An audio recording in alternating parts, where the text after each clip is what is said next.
Bom dia, boa tarde, boa noite, sejam muito bem-vindos para mais um Cosmos Week Entrevista. E hoje, na entrevista de hoje, a gente vai conversar um pouco com o astrobiólogo Douglas Galante. Já está aqui com a gente, está dando um tchauzinho aí para a gente. Muito obrigado pela sua presença, viu, Douglas? É um prazer ter você aqui com a gente. Eu sei que você é um cientista bem ocupado, bem atarefado, e a gente agradece muito por sua disponibilidade de estar aqui conversando um pouquinho com a gente e esclarecendo algumas dúvidas que a gente tem e respondendo algumas perguntas. Tá bom? Muito obrigado. Imagina, eu que tenho que agradecer, Humberto. É sempre um prazer estar aqui conversando com você, com vocês, com todo mundo aí. No final, eu que acabo aprendendo mais nessas discussões do que vocês mesmos. Muito obrigado. O objetivo é sempre aprender. A gente quer aprender e saber um pouquinho mais sobre a natureza aí, né? Ah, bom, Douglas, para quem não te conhece ainda, eu acho difícil alguém que acompanha a ciência não te conhecer ainda, mas você poderia se apresentar, falar um pouquinho da sua vida acadêmica. Eu sei que você tinha um sonho aí, ou tem um sonho ainda, não sei, de se tornar um astronauta. E da onde surgiu? Fala um pouquinho sobre esse desejo de ser cientista e seus passos acadêmicos aí para a gente saber um pouquinho mais.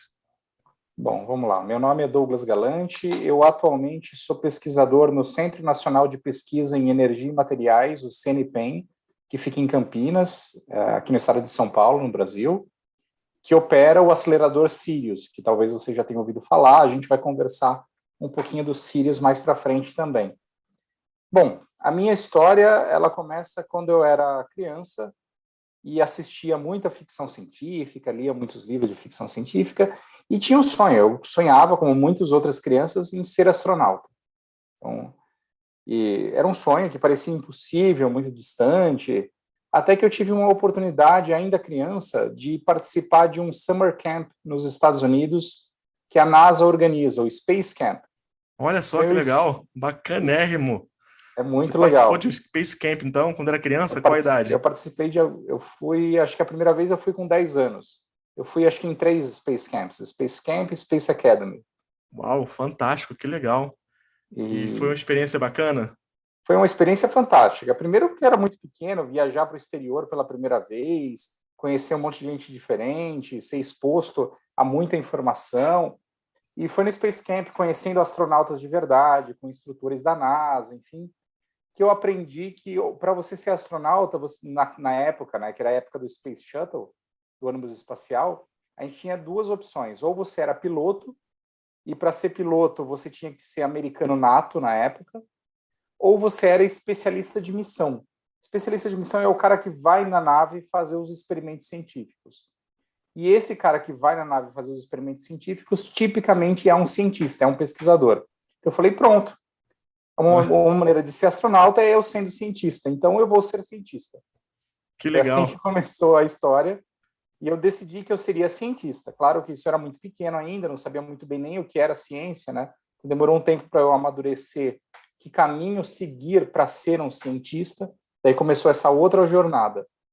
E com o tempo eu fui aprendendo e descobrindo que eu tinha muito... que eu sempre gostei muito e dava muito bem com as ciências exatas, e acabei me decidindo por estudar física. E então prestei vestibular de física, entrei em física na USP, isso em 99, 2000. Entrei em 2000 na USP, e estava super feliz fazendo a graduação, começando a fazer iniciação científica, trabalhando com sistemas dinâmicos e caos, enfim, estava me divertindo, tinha mergulhado de cabeça na física. Essa era a iniciação científica. Então, você começou com física e ia começar a iniciação científica mais ou menos nesse caminho aí, né? Eu comecei nessa parte de caos e sistemas dinâmicos. Ah, tá. Esse tipo de Esse foi problema, legal. o começo da história. Mas nessa época, na graduação, eu conheci uma garota que acabou se tornando uma super amiga minha, que entrou na física porque ela tinha interesse em fazer a transferência para um outro curso que existe, que é o Sim. curso chamado de Ciências Moleculares. Eu nem sabia que existia esse curso. Ele é um curso que Nem você eu. entra... então, pouca gente conhece. Ele é um curso que você não entra pelo vestibular. Você tem que ingressar em alguma carreira da USP, qualquer uma, e depois você presta uma segunda Qualquer prova. uma exatas, né? Desculpa te interromper, mas qualquer uma exatas ou qualquer uma mesmo? Qualquer uma mesmo. Você pode entrar em arquitetura, letras, qualquer Uau, que uma. legal. Filosofia, e depois você presta uma segunda prova para então fazer a transferência interna para esse curso. E ela ia fazer essa prova de transferência interna. E ela falou, olha, eu vou fazer a prova, mas eu não queria fazer a prova sozinha. Você não me acompanha? Você não quer ir comigo? Eu falei, Desse jeito. não estou fazendo nada, né? Não estou fazendo nada aqui, tenho tempo livre. Vamos Lá fazer uma a prova difícil pra caramba ali, vamos ver. Vamos lá fazer a prova. E daí fiz a prova e acabei passando. E daí uma vez que eu passei, eu falei, bom, por que não, né? Por que não testar? E aceitei e fui fazer. Eu fiz a transferência e fui fazer o curso de Ciências Moleculares, que é um curso voltado a formar pesquisadores na USP. Certo. Ele é um curso interdisciplinar, onde você tem na grade básica física, química, biologia, matemática e computação. E depois, no ciclo que eles chamam de ciclo avançado, que são os 2 últimos anos, você tem liberdade curricular para escolher qualquer disciplina da USP para fazer o seu currículo. Olha só, então, que não tem fantástico. pré-requisito. Que legal, cara. Então Mas você tinha feito quanto tempo de física já? Era pouco tempo, então? Eu estava no primeiro semestre. Ah, no primeiro semestre. Eu Entendi. estava só no primeiro semestre. Oh, mas essa opção de você escolher matérias aí que você quiser é fantástico, né? Inclusive, você pode puxar algumas disciplinas da pós-graduação e contar na graduação. Puxa vida, que legal. Então, isso é legal demais. Algumas disciplinas. E foi o que você fez? Foi o que eu fiz. Então, eu fui para moleculares, acabei me formando em moleculares, mudei a minha iniciação científica, fui trabalhar com física nuclear. Física nuclear, só isso, é fácil, simples, né? Astrofísica nuclear, na verdade, reações nucleares que acontecem em explosões de estrelas. Isso é muito legal. Isso é muito legal. No acelerador de partículas da USP, no Peletron, e acabei me formando lá. E eu estava chegando no final da graduação, já me preparando para entrar num doutorado. Então, a minha doutorado direto? Minha ideia era entrar no doutorado direto. A minha orientadora de iniciação científica estava organizando para eu ir para a França, para um acelerador nuclear na França, para trabalhar e fazer meu doutorado em física nuclear na França. Porque você estava fazendo ali aquela parte de astrofísica, né, nuclear. E aí se preparando para fazer uma iniciação científica fora, então. Fazer o doutorado fora. Doutorado, desculpa. E estava estudando francês, estava me preparando, enfim, estava tudo certo. Mas daí vem aquelas crises de consciência de será que é isso mesmo que eu quero fazer na minha vida, né? Bateu essa crise. Eu acho que não tem quem que não está chegando no final da graduação e não bate essa crise. Eu estou chegando nessa fase, eu cheguei nessa fase aí com 40 anos. Então, uma hora a gente chega, todo mundo chega. E eu decidi que não era isso que eu queria fazer da minha vida. Não era física nuclear que eu queria seguir para alguma coisa diferente. Sim. E daí eu lembrei de uma oportunidade que eu tive. No começo da graduação, no primeiro ano de graduação, eu fui selecionado, entre outros estudantes brasileiros, para participar do Congresso Internacional de Astronáutica, que aconteceu no Rio de Janeiro em 2001, eu acho.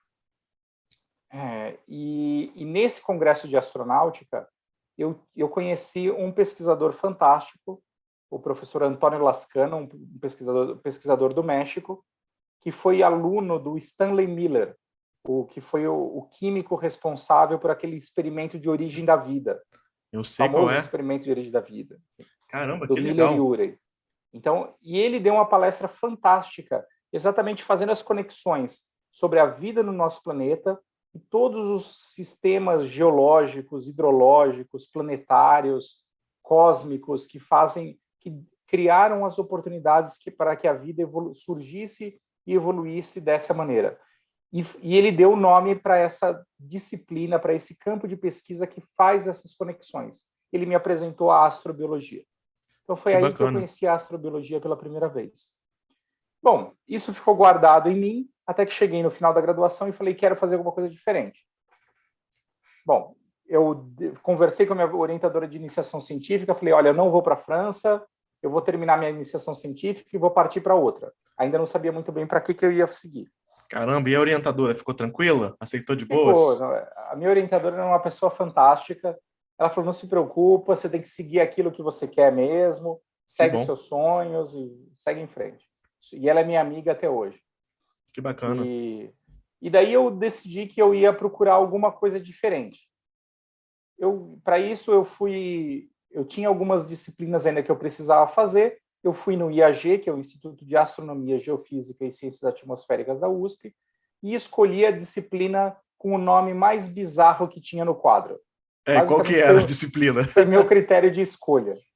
Era processos físicos nos instantes iniciais do universo. Ah, Falei, é vou estranho, mas é escolher. legal. Eu me interesso por isso. Então, eu falei, poxa, deve ser uma coisa muito legal, né? Não tenho a menor ideia do que eles vão falar, mas deve ser legal. A disciplina foi super interessante, mas mais interessante do que a disciplina em si foi eu ter conhecido o professor que dava essa disciplina, que era o professor Jorge Horvath, que acabou se tornando meu orientador de doutorado. O santo bateu na hora. O Jorge, ele é um professor argentino, ele veio da Argentina, formado em La Plata. Brabo pra caramba. Exatamente, bravo pra caramba, puto com tudo, hardcore na veia, Show. super inteligente. O santo bateu, eu gostei dele na hora. Cheguei para ele no final da disciplina e fui conversar com ele. Falei, olha, eu estou procurando uma pós-graduação para fazer e eu gostaria de fazer nessa área de astrobiologia. Por acaso você conhece alguém? Pode indicar alguma coisa, algum caminho para eu seguir nessa área? E ele falou, por acaso, eu tenho um projeto mais ou menos encaminhado que uma aluna minha desistiu de fazer, que é mais ou menos na área de astrobiologia. Ele se preocupa em estudar os efeitos da radiação de explosões de estrelas sobre planetas. Que legal. Legal. Legal. Ele falou, você não quer dar uma olhada? Dá uma lida aqui no projeto, vê se te interessa. Li o projeto, me interessei. Falei, beleza, Jorge, vamos seguir. Eu topo fazer.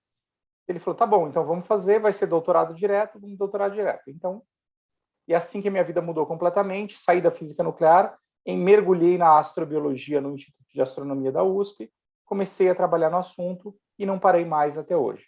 Então, eu fiz meu doutorado na USP, tive a oportunidade de fazer várias viagens para os Estados Unidos e para a Europa. Durante o meu doutorado, conheci muita gente, fiz várias escolas de verão e de inverno de astrobiologia que existem nos Estados Unidos e na Europa. Isso aumentou muito o meu conhecimento, enfim, e especialmente meu conhecimento de outras pessoas que trabalham na área. Eu fiz minha rede de contatos aí. Muito Quando eu acabei interessante. meu doutorado, eu segui para um pós-doc na USP mesmo, onde no meu doutorado ele foi um doutorado teórico. Eu basicamente Certo. estudei os efeitos de explosões de estrelas sobre os planetas de forma teórica. Tá, deixa eu só Mas te interromper um minutinho. A só, gente, quando ouve falar sobre astrobiologia, você vai me explicar isso daqui a pouco, mas eu imagino assim que é uma área de pesquisa que está interessada em saber sobre a vida, né? O início da vida, o surgimento, o desenvolvimento, a evolução. Mas o efeito de explosão de estrelas sobre planetas não tem a ver com o início da vida, tem a ver mais com o final da vida, não é mais ou menos isso? de fato, bom, depende de como você enxerga, né? Ah, porque Quando uma também a estrela, explosão de supernova libera muitos elementos para formar talvez exato, novos materiais e novos planetas aí, novas estrelas, né? as explosões de estrelas, elas são gatilhos para a formação planetária, né?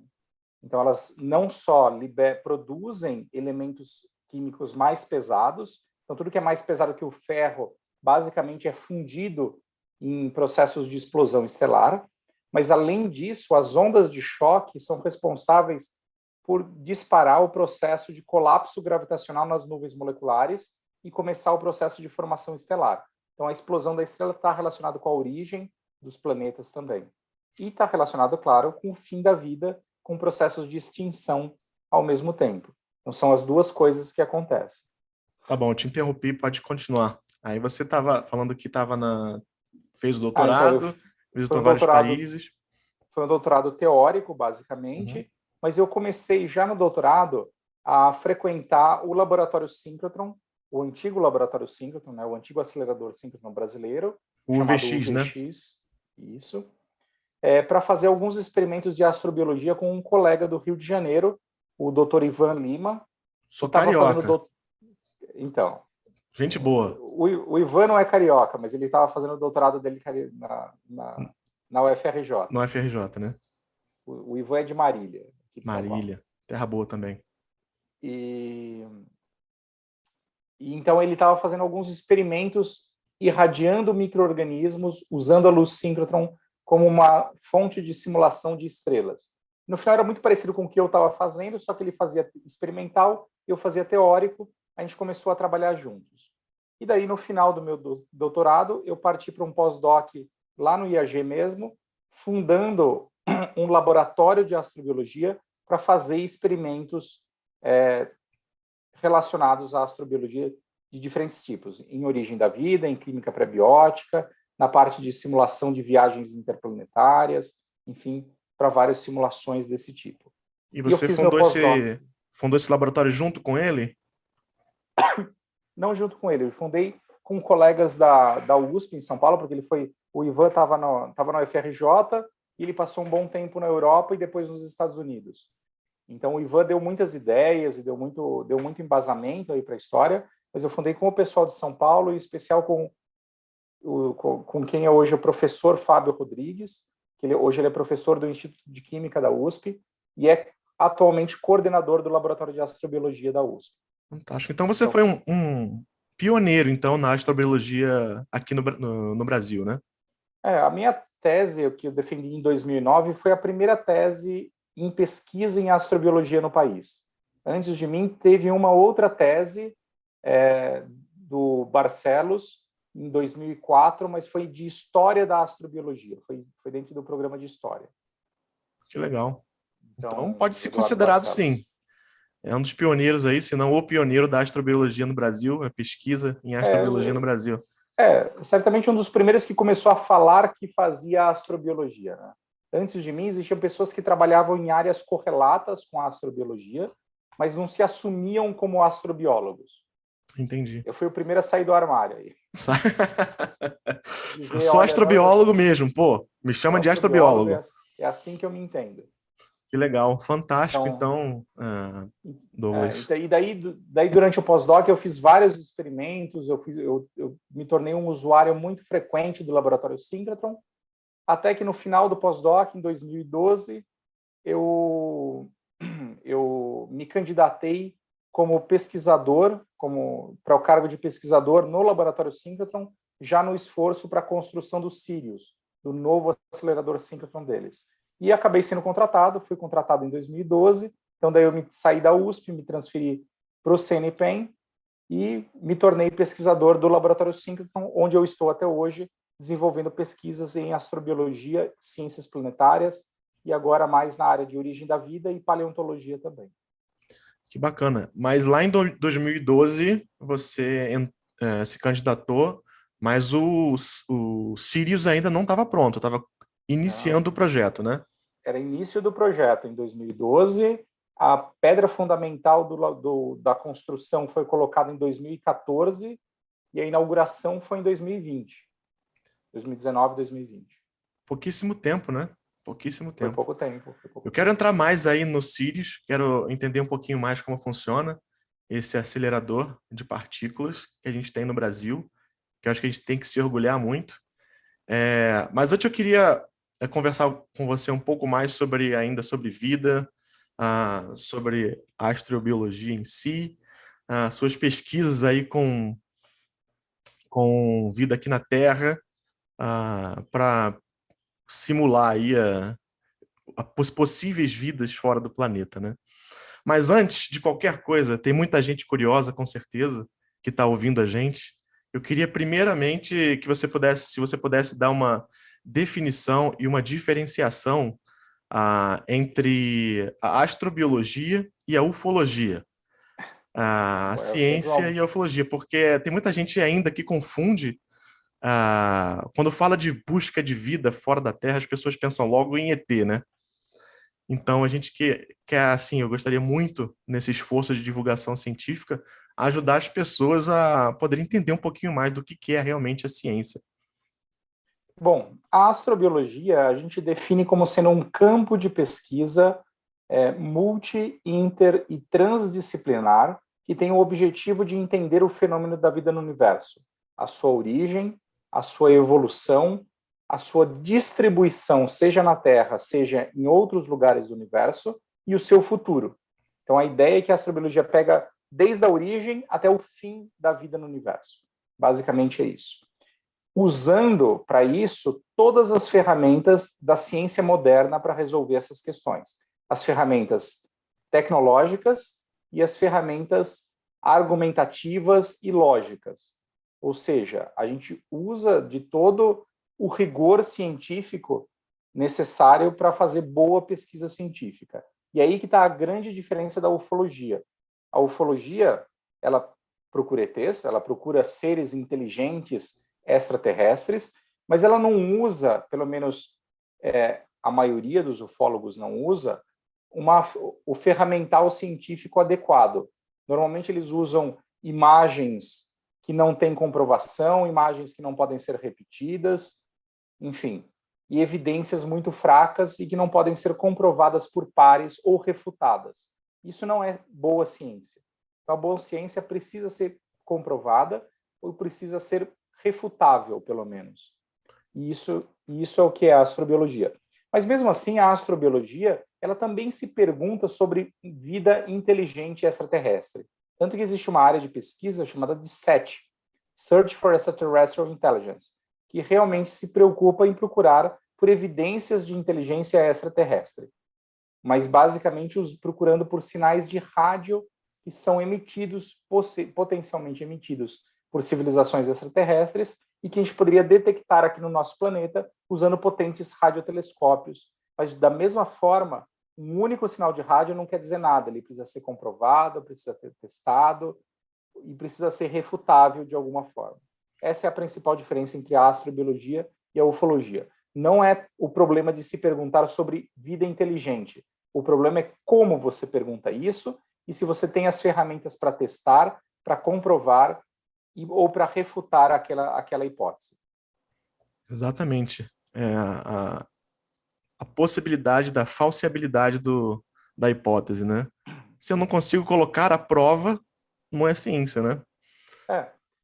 Muitas pessoas enxergam a ufologia mais como uma religião, uma crença pessoal do que qualquer outra coisa, porque a maioria dos ufólogos parte do pressuposto que existe vida inteligente. E ponto. E todo o resto, todas as evidências, eles tentam encaixar dentro dessa premissa. E isso não é assim que se faz ciência, né? Entendi. A gente tem que entender que podemos estar errados, né? Pode ser que a conclusão final seja estamos sozinhos no universo. Ponto. E tudo bem, né? E tudo bem, a natureza é assim. A gente quer entender a realidade, né? Muito bom, obrigado, viu, Douglas, pelo esclarecimento aí. A gente fica muito feliz. E voltando aqui para a questão da vida, será que seria muita pretensão eu te fazer uma pergunta do que é vida? É difícil a resposta. Né? É uma resposta... A gente tem uma feita. definição, vamos dizer assim, uma definição exata, ou existe discussões, existem discordâncias sobre uma definição do que é vida? Existem centenas de definições de vida. Desde aquela mais simplesinha que a gente aprende no colégio, que vida é tudo aquilo que nasce, cresce, se reproduz e morre, que obviamente está errada, né? Até coisas mais sofisticadas, definições termodinâmicas, de diminuição local de entropia, enfim.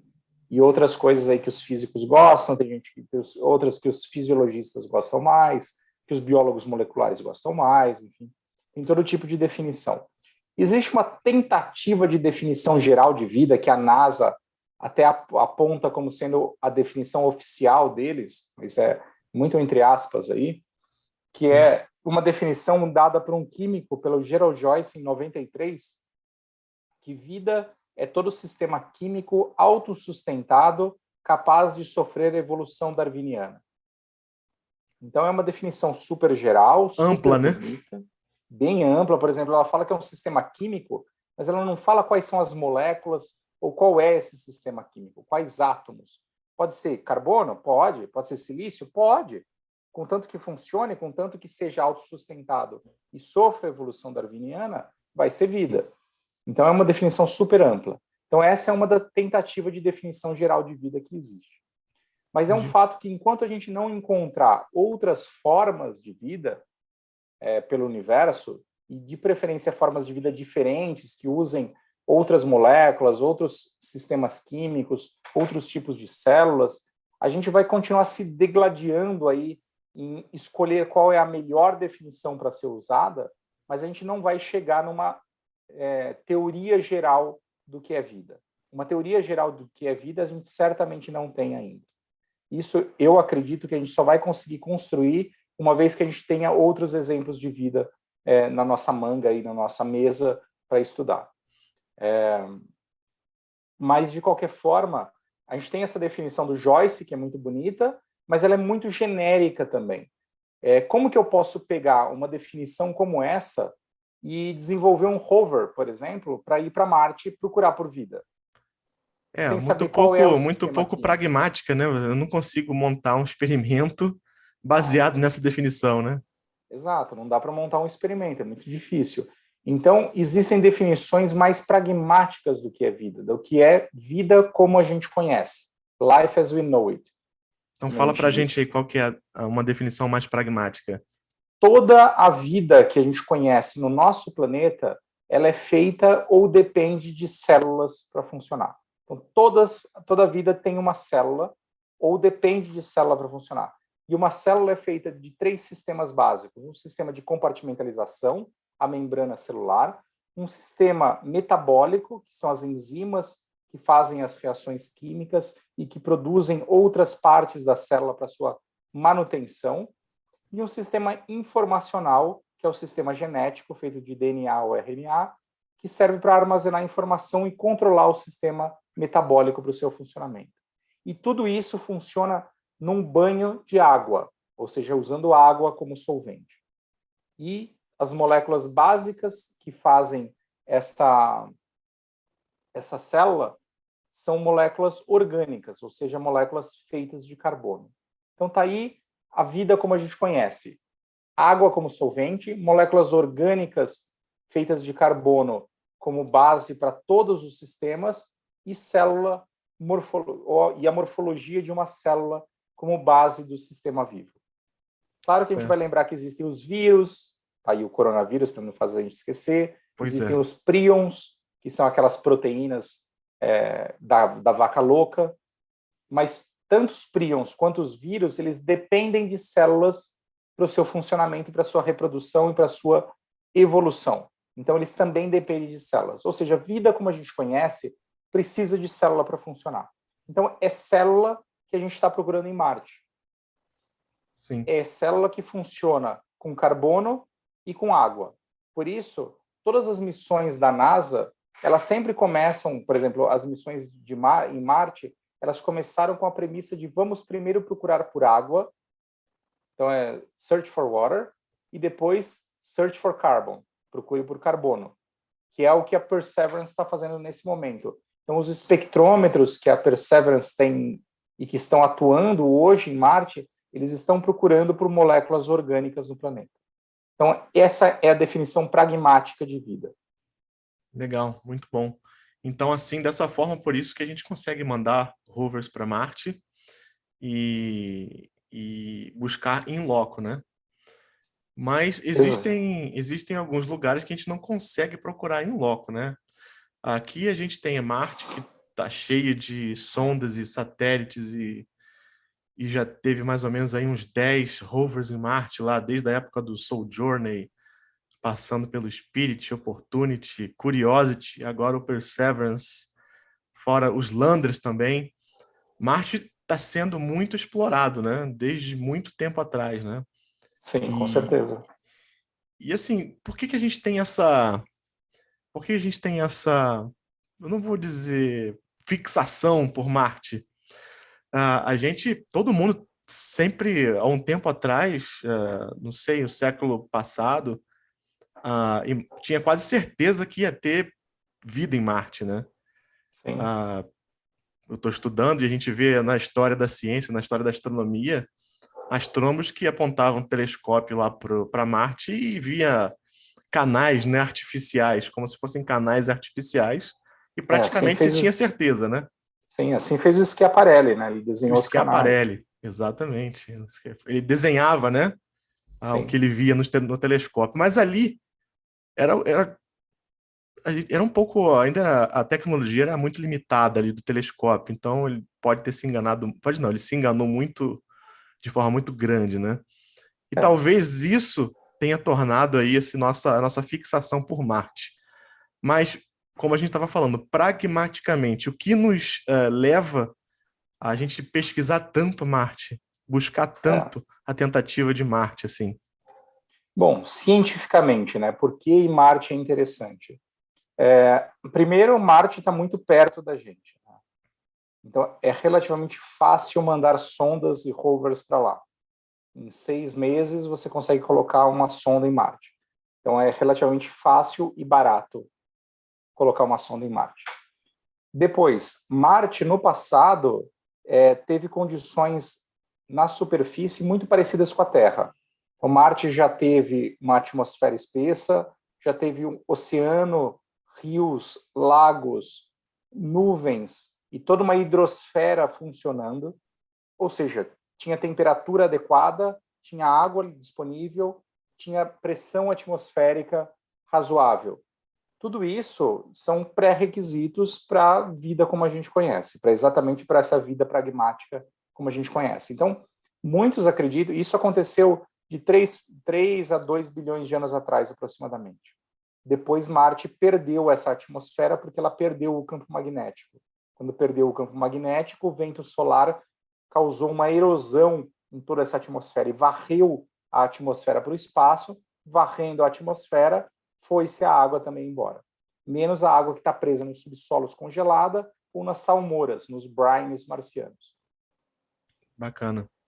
Realmente vale a pena. Mas ali a vida que a gente pode encontrar em Marte é uma vida passada. Ou existe alguma chance de encontrar vida atual lá?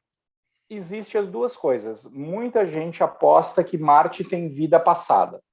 Então, teve vida no passado, hoje a gente vai encontrar os fósseis dela. Mas, como eu comentei, existe um pouco de água presa no subsolo e nos brines.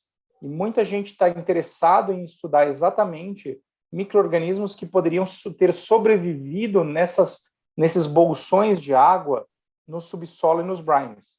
Então, pode ser que existam alguns micro-organismos, especialmente os extremófilos, que sobrevivendo nessas condições. Então, pode ser que exista vida até hoje ainda.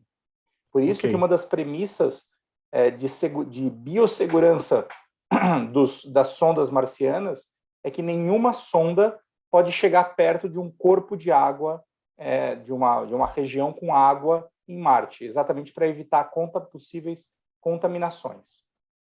Entendi. Então, o protocolo da Perseverance é de, se houver algum sinal de água, não pode chegar próximo ali, é isso? Exato. A gente ainda não tem um protocolo seguro para se aproximar de um bolsão de água sem causar uma contaminação.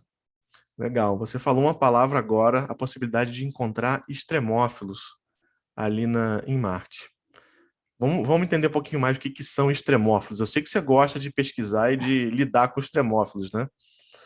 Explica para a Sim. gente o que seriam os extremófilos e que tipo poderia ter lá, se existe algum aqui na Terra que poderia ser similar ao que a gente poderia encontrar em Marte.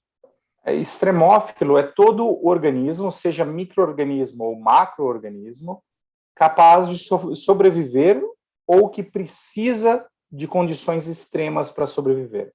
Então, alta temperatura, alta radiação, alta pressão, alta salinidade, baixo aporte de nutriente, baixa pressão parcial de oxigênio, enfim, são todas condições extremas do ponto de vista humano aí, são extremas para a gente, né, do nosso Sim. ponto de vista antrópico aí, mas que para outros organismos são a situação em que eles gostam de sobreviver.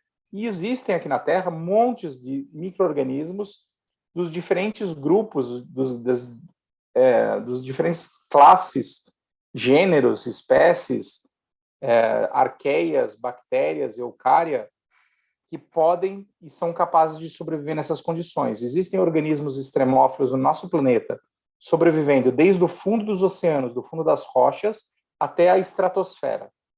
Então, o nosso planeta está repleto de extremófilos e uma boa parte do trabalho dos astrobiólogos é exatamente entender como que esses extremófilos se adaptaram a essas condições extremas, qual é a fisiologia deles, como que eles funcionam nessas condições, para a gente depois transpor eles como modelo do que poderia existir em Marte ou em outros lugares.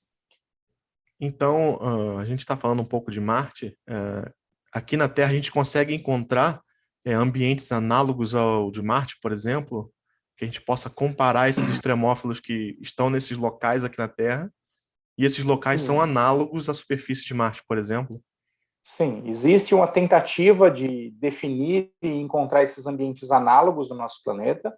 Eu mesmo venho trabalhando com a Antártica já há vários anos, porque a Antártica é um ambiente frio, seco, com baixíssima quantidade de nutrientes, alta incidência de radiação, muito parecido com Marte. O deserto do Atacama também é um outro ambiente análogo a Marte interessante, especialmente pela baixa precipitação que existe, então quase não chove no deserto do Atacama. Tem lugares que não chove há centenas de anos, então é extremamente seco, alta salinidade, tem os famosos salários do Atacama, alta incidência de radiação, temperatura oscilando de negativo até altas temperaturas, então também é um ambiente análogo. E a gente tem procurado, inclusive aqui no Brasil, alguns ambientes que poderiam ser, pelo menos parcialmente, análogos a Marte e outros lugares do Sistema Solar, como as salinas do Rio de Janeiro. Eu tenho estudado a região de Araruama, lá no Rio de Janeiro. Conheço bem, muito legal lá. Tem aqueles lagos que são bem salgados mesmo, bem salinos, aqueles lagos lá, conheço bem. Então, tem os lagos hipersalinos lá de Araruama, Lagoa Salgada, Lagoa Vermelha, Brejo do Espinho e vários outros. Isso mesmo. As regiões então já foi a campo lá para encontrar alguns organismos extremófilos? Você já foi? Não. Não entendi. Estou fazendo uma pergunta a você. Então, eu já foi fui até lá esses locais para encontrar sim. esses organismos? Já fui coletar em vários no Atacama, na Antártica, Araruama, na região ferrífera de Minas Gerais, nas regiões de manguezais na costa brasileira, na Caatinga, no norte e nordeste. Então, tem vários lugares super interessantes onde a gente coleta esses organismos, traz para o laboratório, isola os organismos, classifica, caracteriza, depois testa em simulações marcianas ou espaciais. Que bacana, que legal. A gente fica torturando os bichinhos. Fica o quê? Torturando os bichinhos. Tadinhos, puxa vida. Eles gostam. Eles gostam, né? Mas esses organismos, como você falou, existem alguns organismos que só conseguem sobreviver nessas situações. Se a gente trouxer esses organismos, por exemplo, para um lugar mesofílico, eles não morrem também, não perdem viabilidade? Tem vários que sim, tem vários que só sobrevivem em regiões hipersalinas, então se você tira do sal, ele morre. Vários organismos que só vivem em regiões de profundeza, sob alta pressão, quando você tira da pressão, ele também morre. Organismos que vivem só com regiões de baixa quantidade de nutrientes. Então tem vários que precisam dessas condições extremas para sobreviver. Os psicrofílicos, que só vivem em baixa temperatura. O recorde, aliás, de reprodução em baixa temperatura, até algum tempo atrás, era menos 21 graus Celsius, eu não sei agora. Mas a menos 21 graus, tem alguns micro-organismos, uma bactéria em especial, capaz de se reproduzir e de viver tranquilamente. Esse organismo, então, seria interessante para outros locais do Sistema Solar, por exemplo, né? Como algumas luas geladas de Júpiter e de Saturno. Estou falando besteira? Europa, Encélado. Não, tá certinho. A gente vem Legal. propondo eles para isso, exatamente para isso. Que bacana. Eu acho que é interessante falar, a gente fala muito de Marte, interessante falar um pouquinho sobre esses outros mundos, ah, que a gente sempre fala, né? Marte está sempre em voga, né? Mas existem esses outros mundos aí no sistema solar, essas luas geladas, que podem também abrigar, né? A vida microbiana, como Encélados e Europa, né? Sim. Essas luas geladas de Júpiter e Saturno, elas são interessantes porque elas têm uma quantidade de água gigantesca. Elas são geladas, como o nome diz, são ice moons. Elas têm uma capa de gelo de dezenas de quilômetros de profundidade na parte externa, mas debaixo dessa capa de gelo, a Europa, por exemplo, tem um oceano de mais ou menos 100 quilômetros de profundidade. Imagina 100 quilômetros de água. Tem mais Caramba. água lá do que tem na Terra.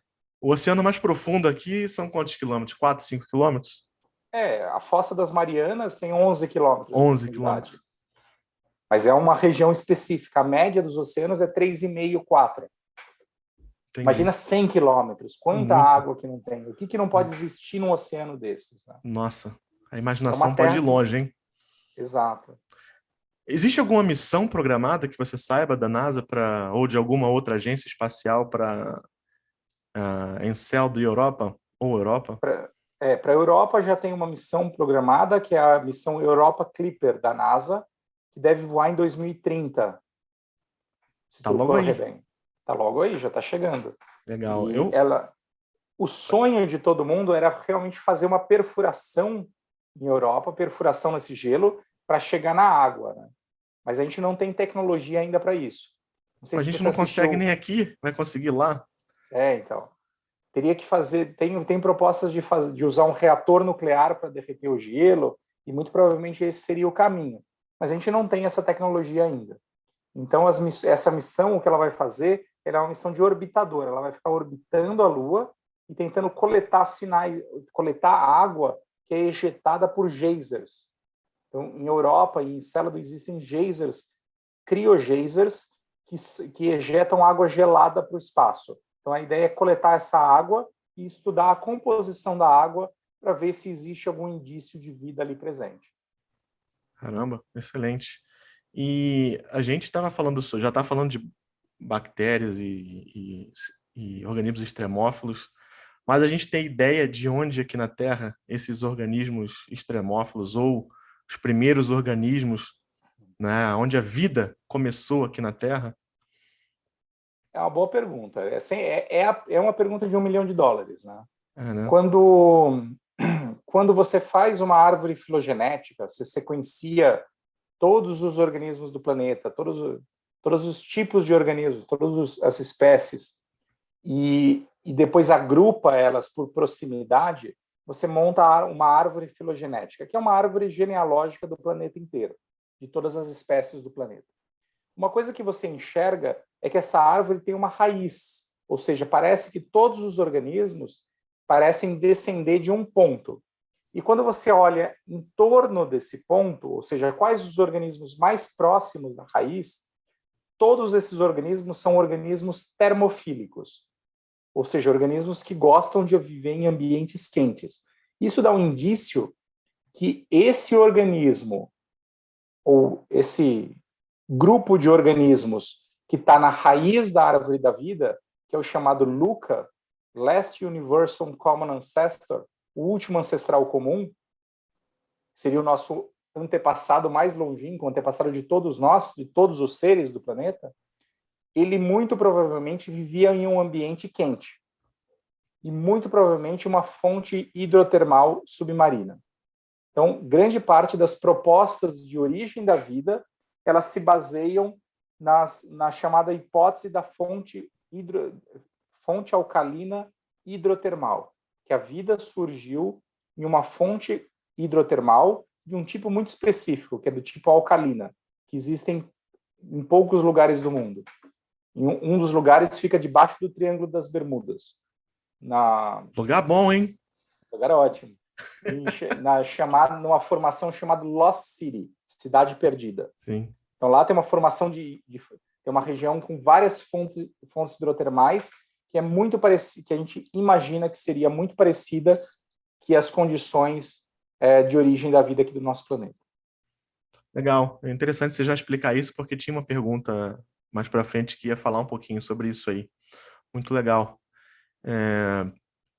Bom, a gente percebe isso, a gente consegue perceber isso através de sequenciamento de DNA, perceber que essa árvore filogenética realmente parece afunilar, né? Parece afunilar para chegar em um ancestral em comum para todas as espécies, né? Sim. Parece que sim, né? Depende de como você constrói a árvore. Existem várias maneiras de construir, de agrupar esses organismos para formar uma árvore, mas a maioria das árvores parece que forma sim uma raiz. Se forma a raiz, teria esse ancestral comum, que seria o LUCA. A gente não sabe bem o que é esse LUCA, que tipo de organismo ele seria. E muita gente vem trabalhando para tentar chegar perto de entender o que seria o LUCA. Mas uma coisa importante é que o LUCA não necessariamente é o primeiro ser vivo da Terra. Ele não é necessariamente a origem da vida na Terra. Porque pode ser que antes do LUCA tenham existido outros seres vivos, mas que foram extintos e só sobrou o LUCA. Talvez existisse toda uma árvore de ponta cabeça, se a gente tivesse toda uma diversidade de organismos vivendo no planeta, e aconteceu algum evento catastrófico global que selecionou apenas um, ou alguns poucos organismos. Provavelmente unicelulares, bactérias. Sim, unicelulares, certamente. Não sei se bactérias, arqueias ou alguma coisa... Mais unicelular. Unicelular. Então, selecionou esse um, e esse um depois divergiu e deu origem a todos os outros.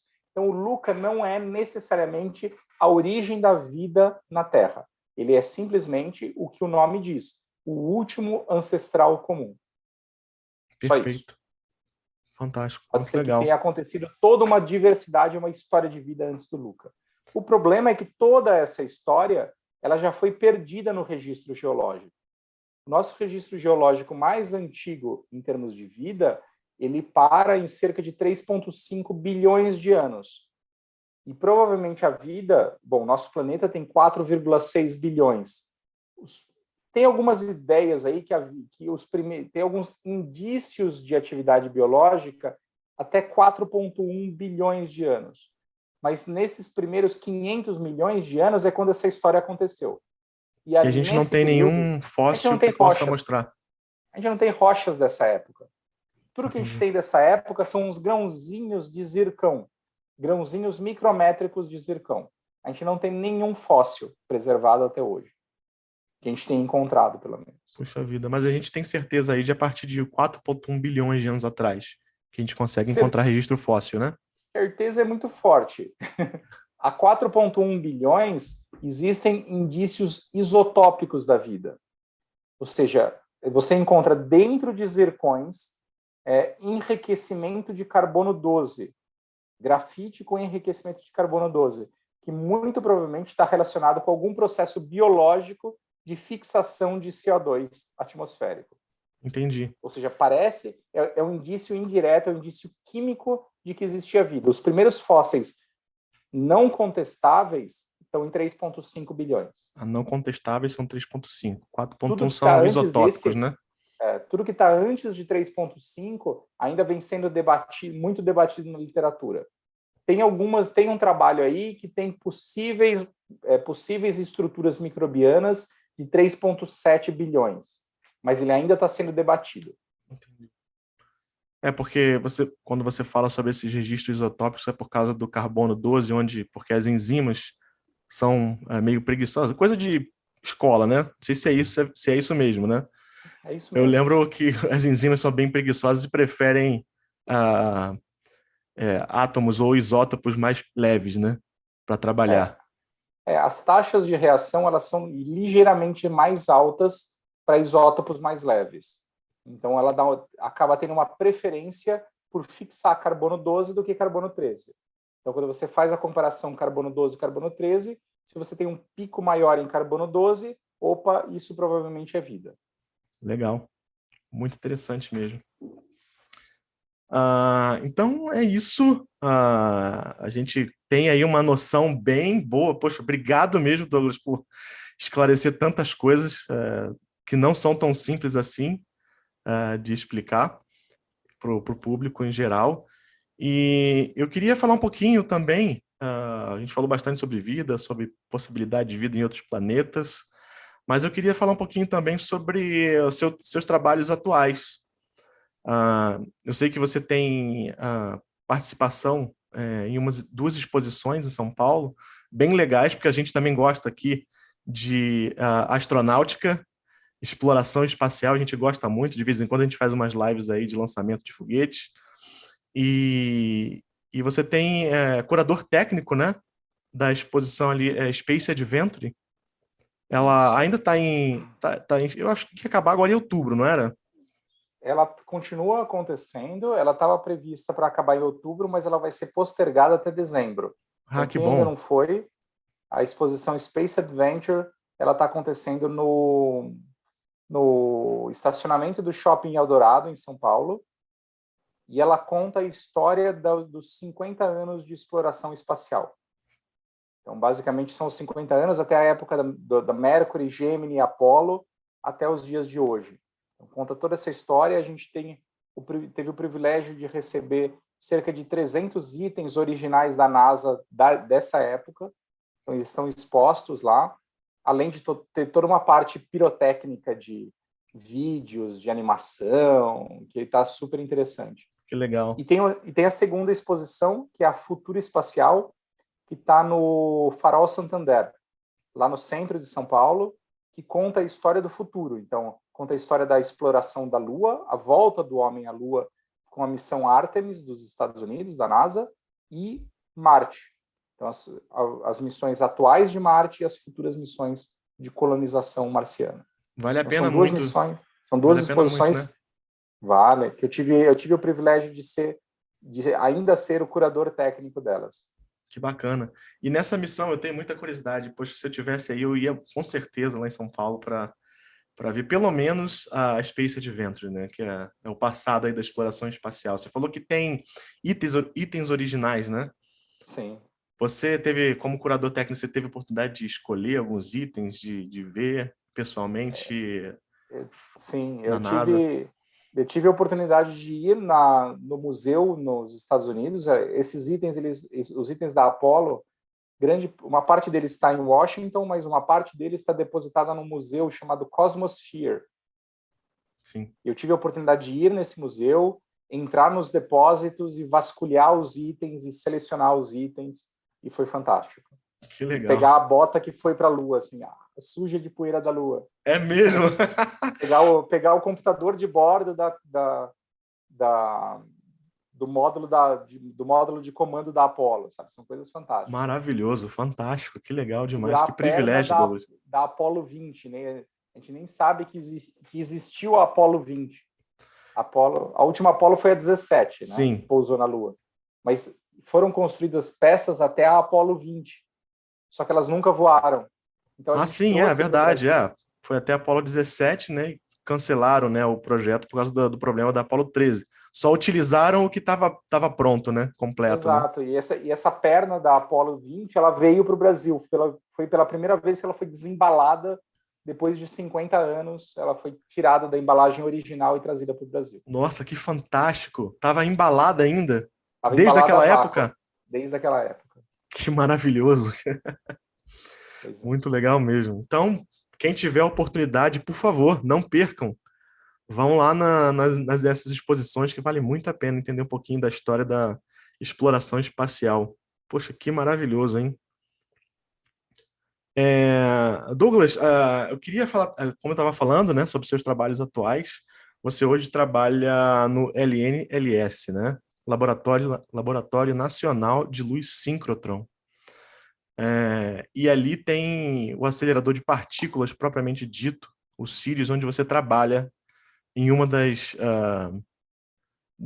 daquelas saídas que tem, né? Aquela chamada de linha de luz, né? Isso. Conta pra gente como que é isso, como que é a pesquisa lá. a gente quer entender o que primeiramente é um acelerador de partículas. Com certeza muitas pessoas não sabem.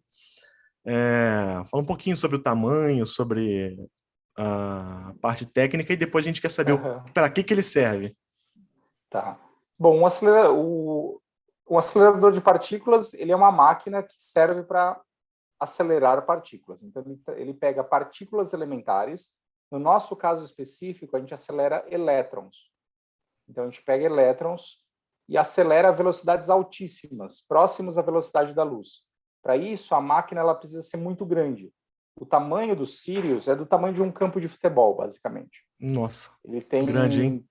tem 520 metros de circunferência. Esse é o tamanho do acelerador. O prédio é maior, bem maior que isso, claro, para acomodar o acelerador.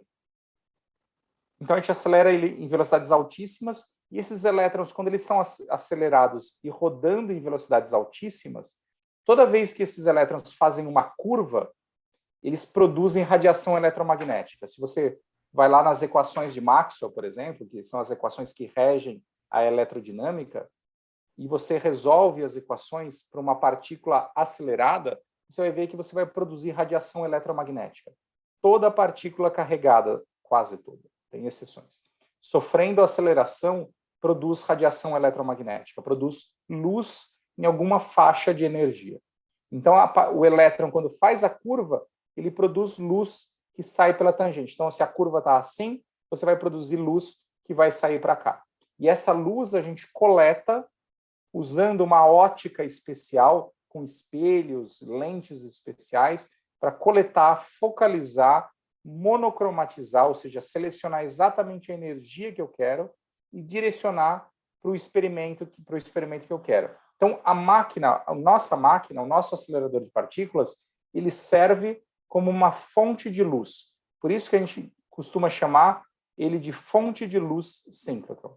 E, na verdade, o Sirius tem esse nome de Sirius em homenagem à estrela mais brilhante do firmamento, que é a estrela Sirius. Exato. O nosso acelerador ele foi construído para ser a fonte de raio-x mais brilhante da Terra.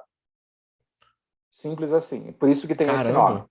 Então, o Sirius, ele é o acelerador síncrotron, mas ele é o mais brilhante de todos que existem no planeta?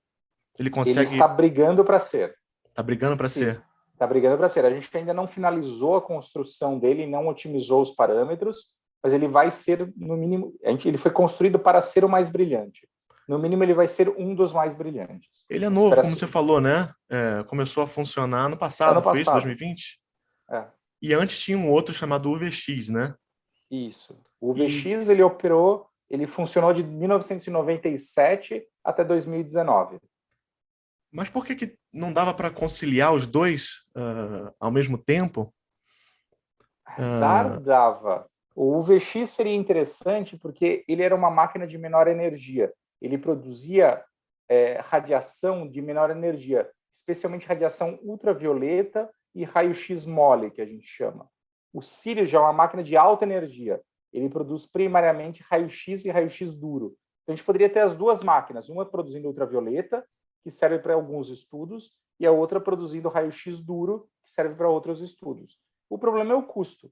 Manter as duas máquinas em operação é muito caro. Caramba, imagina, né? Imagina, para Então, ser a fonte de luz, imagina a conta de luz, tô brincando. A conta de luz é cara. É... Principalmente para refrigeração. Ah, sim, porque é um A aquecimento, refrigeração né? dos magnetos, dos eletroímãs que funcionam, são centenas de eletroímãs. Ela consome muita água gelada. Então, a conta de refrigeração é muito alta. Entendi. Fora também o custo com o pessoal, né? Mas imagina... com certeza você sabe disso, né? Mas eu fico pensando quantos mais experimentos e quanto mais ciência a gente poderia fazer com dois funcionando ao mesmo tempo, né? A gente devia ter muitos síncrotrons no Brasil. Os síncrotrons são máquinas muito versáteis que servem para fazer muitas coisas. No final das contas, você usa essa luz para colimada e focalizada como um gigantesco microscópio para estudar os materiais em escala atômica. Serve para você estudar, fazer ciência dos materiais, estudar novas ligas metálicas, serve para você fazer biologia, desenvolver novos fármacos, serve para você estudar fósseis, que é o que eu faço, estudar rochas e petróleo para você desenvolver metodologias para extração mais eficiente de petróleo, serve para você produzir catalisadores para fazer reações químicas, como produção de hidrogênio ou produção de plásticos. Enfim, tem montes de utilidades diferentes que Caramba. podem ser feitas. Serve para estudar semicondutores, supercondutores. A gente poderia ter vários síncrotrons espalhados pelo país. A gente não tem por falta de interesse de investimento mesmo. Um síncrotron desse custou para o Brasil mais ou menos 1,3 bilhões de reais. Mais ou menos esse foi o 1,3 custo. bilhões de reais é muito dinheiro para mim. Mas Mas se para um você pensar país... para um país, e se você pensa quanto custou cada estádio da Copa do Mundo, Ah, não, nem se fala. Porra, cada estádio custou alguns bilhões, dava para ter construído alguns síncrotrons com isso. caramba, Então, verdade. tudo depende das prioridades que o país tem, né? Infelizmente. Verdade, infelizmente, né? É muita... E a gente vê também dificuldade. A gente não quer entrar nesse papo de criticar aí política de distribuição de dinheiro para a ciência, que realmente não vale a pena, É. né? Mas uma das coisas, por exemplo, isso é um problema socioeconômico muito importante. O Sirius, para ser construído, o VX para ser construído, ele foi decidido que ele seria instalado em Campinas por estar próximo a grandes centros tecnológicos e industriais e ter uma massa crítica de pessoal formado para dar conta de suprir as necessidades do laboratório. Por isso que ele foi instalado aqui. Sim. Mas a gente sabe que São Paulo é um estado privilegiado em comparação a outros estados do país. Então, isso quer dizer que pessoas de Manaus não vão ter acesso aos Sírios? Não. A gente, para tentar diminuir essa disparidade socioeconômica, o nosso centro tem um programa de financiamento próprio que custeia as despesas de transporte, estadia e alimentação de pesquisadores de todo o Brasil, de maneira que eles possam vir para os Sírios, fazer seus experimentos com custo zero.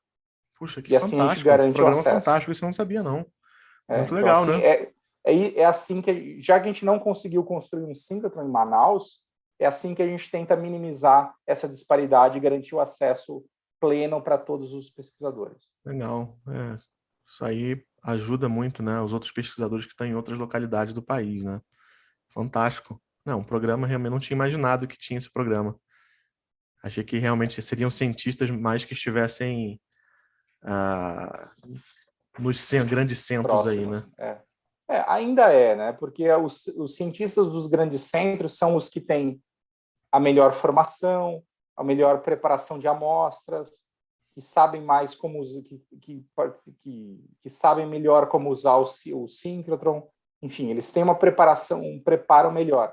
Então, existe todo um esforço que a gente faz para formar pesquisadores de fora do eixo Rio-São Paulo para trazer eles para cá. Então, a gente dá cursos online, dá cursos presenciais nessas outras universidades, para garantir que eles possam, para formar pessoas capacitadas a vir e fazer os experimentos. Entendi. Então, a gente também tem essa missão formativa aí. Você falou no começo da educação e difusão científica, né? Então, o laboratório tem esse objetivo e sente essa necessidade de formar pessoas.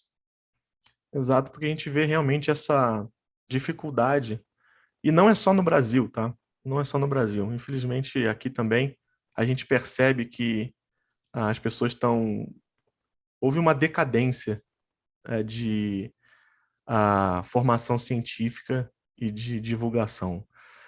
Eu estou mais aqui olhando um pouquinho mais para divulgação, mas eu acho que o problema real está um pouco mais na base.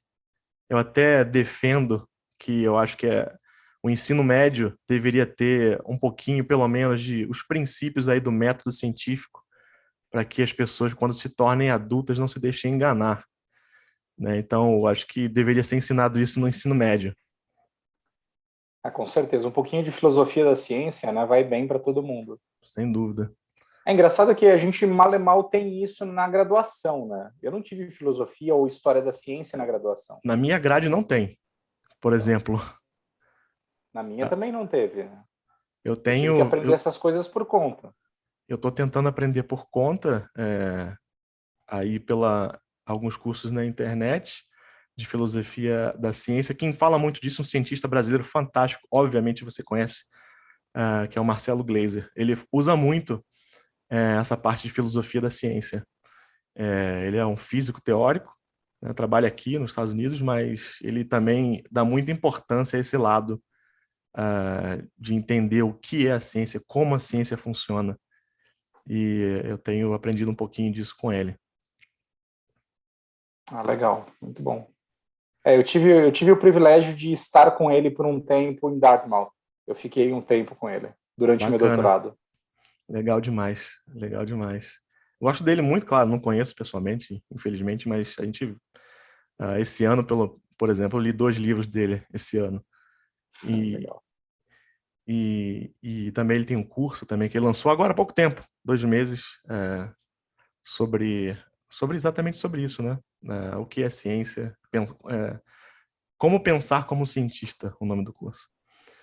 E é muito bacana. E então, Douglas, eu acho que a gente tocou em vários assuntos aí. Eu acho que tudo que eu pretendia, pelo menos, falar com você. Agradeço demais. Você tem só mais um tempinho para responder umas perguntinhas aqui? Claro, vamos lá. Eu sei que já é tarde aí, a gente está gravando hoje, é quarta-feira, no Brasil já são 9 horas da 9h17 aí. Eu sei que já está tarde, mas vou abusar um pouquinho mais do seu tempo só. Eu recebi muita pergunta, Douglas, centenas de perguntas, na verdade. Tentei fazer um compilado aí até ontem, de algumas perguntas. Ainda bem que houve muitas perguntas repetidas. Então eu consegui fazer um apanhado curto das perguntas que a gente recebeu aqui. Eu tenho uma pergunta aqui do Vitor Salerno, 1994. E aí eu vou falar as outras pessoas também, porque eles gostam que fale os nomes deles, pelo menos os nicknames aqui. Além do Vitor Salerno, 1994, o Denix, com X no final, Daniel Z e o Hater, olha, Hater do Diabo, olha o nome do cara.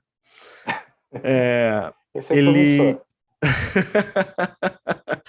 Mas a pergunta deles foi basicamente sobre seleção natural. A pergunta seria se a seleção natural seria o bastante para explicar a complexidade e variedade da vida na Terra. Ou existe alguma outra, eu imagino que ele tenha pensado nisso, existe uma outra ferramenta que a natureza utilizou para desenvolver a evolução? Existem algumas propostas aí mais modernas e revisitando as teorias da evolução. Não sou especialista, já vou falar. Pode ser que eu fale bobeira, dá um heads up aí. Mas existem algumas propostas de revisitar a teoria da evolução. A teoria da evolução original se baseia em seleção natural, e seleção natural parece que pode explicar a maioria dos casos. Mas existe deriva, quando você simplesmente tem algum fenótipo que que surge e que vai se modificando lentamente com o tempo de uma forma natural, sem ter nenhuma pressão, e você acaba tendo alguma coisa nova depois de um tempo. Então existe a deriva. Isso a Tem a gente sabe, necessidade dessa conhece. pressão, obrigatoriamente a pressão natural de Exato. seleção. Nem tudo que existe na natureza está ali porque foi testado e colocado à prova até a última consequência. Nem Entendi. tudo é otimizado ao máximo. Algumas coisas simplesmente estão lá porque ficaram, sobraram. E existe o processo conhecido como emergência, quando você tem algum fenótipo que surge de forma espontânea sem ter um antepassado dele. Então, por algum motivo, você tem alguma mutação que gera um novo fenótipo completamente novo, que pode ser extremamente bem adaptado a alguma condição. Então, existe a emergência, que é uma coisa nova e mais ou menos nova, mais ou menos. Né? Isso é nas últimas décadas, que vem sendo discutido nesse processo. E a emergência está relacionada com a parte de sistemas dinâmicos, com caos, com a organização dos genes, enfim. Entendi. Então, eu apontaria pelo menos esses dois mecanismos aí diferentes, a deriva e a emergência. Ok, perfeito. O Flávio Coimbra e o Joel fizeram perguntas semelhantes aqui, relacionadas à fosfina de Vênus. A gente viu no ano passado um bafafá e um fuzuê na, nas redes sociais e nas mídias gerais aí do país, e que foi divulgado aquele estudo sobre a descoberta, a possível, né, descoberta de pH3 lá, a fosfina. Depois de um tempo foi verificado que, como sempre acontece na ciência, né, quem mostra um estudo diferente ou que alguma descoberta, todo o resto vai cair em cima para fazer a tal da falseabilidade. Eu quero provar que você está errado, né? E foi o que aconteceu. Você podia falar um pouquinho sobre isso, sobre esse fenômeno que aconteceu aí da fosfina de Vênus, e que se realmente pode acontecer um processo que não seja um processo que seja abiótico lá, de fosfina? Bom, a história da fosfina, ela já vem de tempos atrás, ela já vem sendo proposta como uma possível bioassinatura em planetas sem oxigênio. Então, ela já vinha sendo propostas como isso antes da detecção da fosfina em Vênus. Então, e ela continua sendo tal. Assim, em um ambiente sem oxigênio, se você detectar fosfina,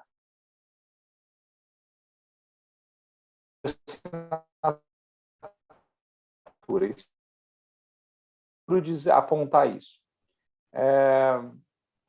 Foi, como você falou, teve esse trabalho que disse que detectou a fosfina em Vênus, mas depois ele foi refutado. Então, hoje, foi refutado, inclusive, na própria Nature, e em várias outras revistas relevantes de astronomia, mostrando que os sinais que eles mostraram que foram usados para a detecção e caracterização da fosfina em Vênus, muito provavelmente estavam errados. E eles, na verdade, seriam ruído. Entendi. Então, hoje, o consenso, mais ou menos, aí, é que não há fosfina em Vênus. Ou, pelo menos, Atualmente, até agora, o não foi consenso... detectada fosfina em Vênus. Isso é o que a maioria dos trabalhos que vieram posteriormente ao inicial tem mostrado. Claro que os próprios autores originais estão tentando repetir o experimento e tentar mostrar que, de fato, existe fosfina ali. Mas, por enquanto, o consenso é esse, que não há fosfina em Vênus. Se houvesse, seria uma coisa fantástica, mas parece que não há. não tem jeito. A ciência não quer que algo aconteça, né? Ela quer saber se tem ou não, né? De verdade. Seria Não super tem torcida, interessante, né? seria super legal, Não tem mas não. torcida. Mas, de É, qualquer maneira, estão sendo preparadas missões para voltarem a Vênus e estudarem in situ, in loco, as regiões das nuvens na alta atmosfera de Vênus, que é a região onde foi encontrado, supostamente, onde foi encontrado fosfina, e a região onde o Carl Sagan tinha proposto que seria uma região habitável em Vênus. parece que foi uma tese, foi a tese de doutorado dele, falando sobre possível vida nas Sim, nuvens de Vênus e de Júpiter. sim, e ele publicou isso num artigo na Science também. Um gênio, né? Não tem como, né? Carl Sagan é fantástico demais, né? Um É só gênio. ele para imaginar esse tipo de coisa. Genial. Bom, vamos ver para uma outra pergunta aqui, Douglas. Muitas pessoas perguntaram sobre isso. Com o avanço da tecnologia, com esses novos telescópios que estão sendo construídos aí provavelmente na próxima década, começarão a ser utilizados, né? Os telescópios gigantes aí que a gente tem visto, construindo aí de 30, 39 metros de diâmetro de espelho. Você acha que a gente vai conseguir, até a próxima década, encontrar algum sinal de vida microbiana, pelo Olha, menos? eu ainda esses telescópios gigantes eles estão sendo construídos especialmente para procurar e para caracterizar exoplanetas, né? A gente pode dividir a busca de vida fora da Terra em duas partes. A gente pode procurar no sistema solar, onde a gente pode fazer essa busca in situ, in loco, com as sondas, com os rovers, com os satélites, ou a busca ex situ nos exoplanetas usando os telescópios gigantes. Eu sou otimista e eu acho que a gente já vai encontrar vida no sistema solar. Eu acho Você que a gente já vai encontrar vida passada em Marte e eu acho que tem uma chance muito grande de encontrar micro-organismos em Europa. Isso é o que eu acho, mas Tá é só batendo achismo, martelo não quer aí, dizer hein, nada. Douglas? Tá batendo martelo aí, Não hein? quer dizer nada. É só achismo. Pode ser que a gente não ache nada e ponto. Sim. Mas eu acredito que se existe vida no sistema solar, nós atualmente temos tecnologia para encontrá-la na próxima década, por aí. Isso é importante, isso é importante. De novo, lá o que você sempre fala, né? Temos que ser pragmático, né? Com a tecnologia que a gente tem hoje, se houver, a gente vai encontrar. Eu acredito que sim. Eu acredito que sim. E Legal. eu acho que a gente vai encontrar no sistema solar mesmo, O sistema antes solar de mesmo. encontrar fora.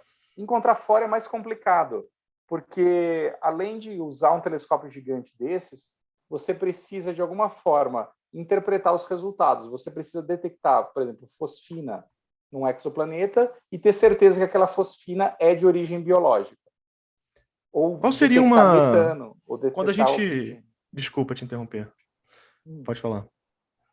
Não, pode falar, diga. Não, qual seria um sinal, assim, que você, com a sua experiência, acha que seria um sinal ou quais sinais em conjunto seriam, assim, inequívocos? Não estou falando no sistema solar. Em exoplanetas, por exemplo, quando a gente recebe a luz, faz a espectrometria, quais seriam os sinais ali inequívocos? Quais seriam os átomos ou isótopos de algum átomo que a gente poderia dizer que tem vida lá porque tem esse sinal ou esses sinais?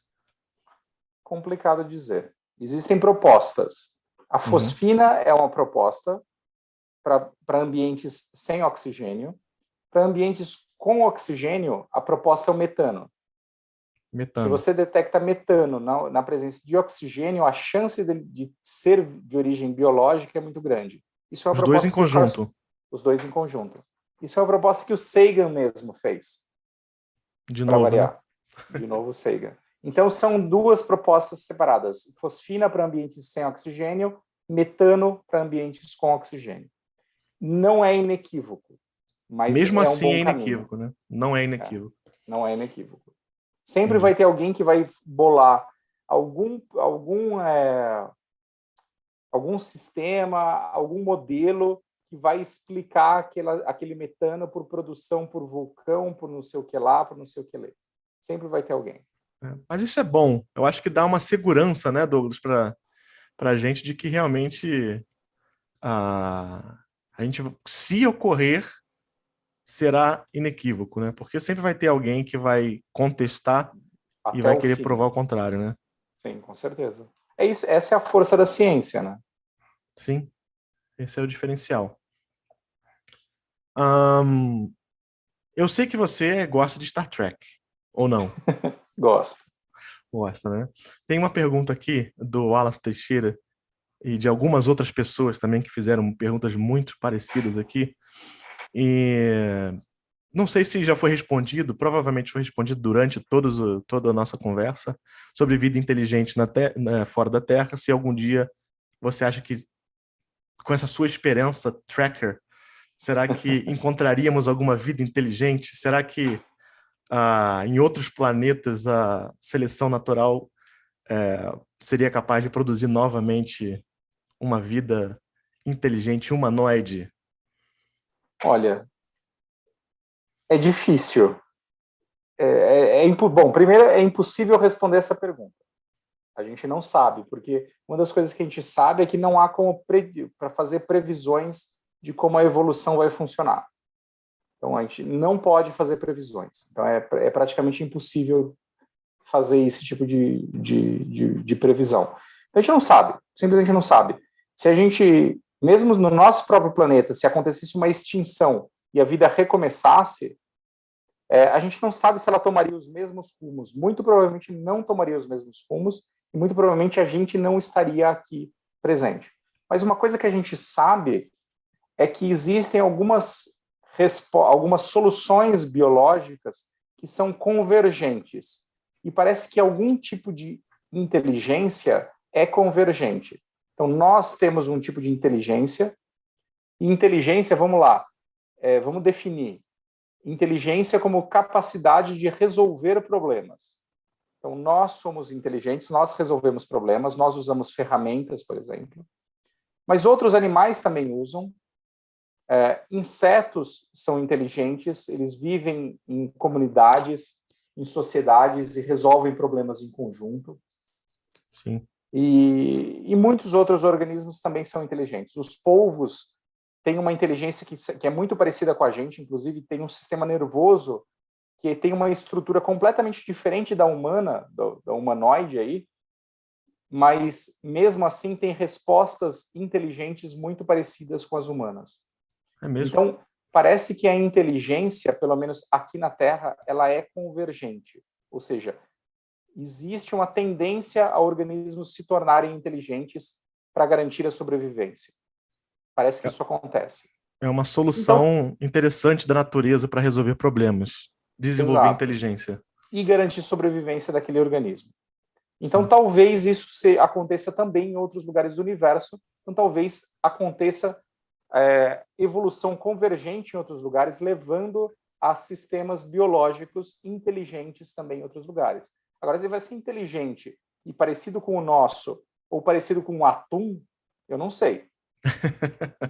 Não tem como saber, né? Não tem como saber. Se ele vai desenvolver o rádio para se comunicar com a gente, não sei.